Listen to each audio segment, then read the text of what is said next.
Hey guys, we got a Polaris Fusion 900 here. Customer says just starts up, shuts off. Starts up, shuts off.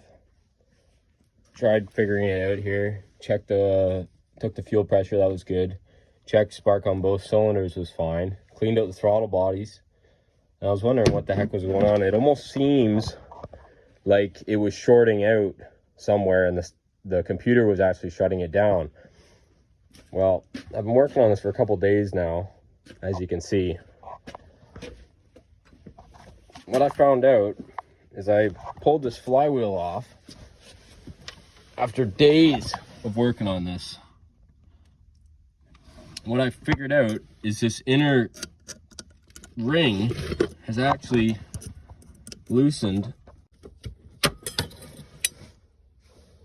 As you can see, folks, that should be glued in there and not able to spin within. So that's what's causing our electrical problems here, I would say. Then the ring migrates along the flywheel here and it cuts into the wire. Looked at this some more. So it rubbed through the wire.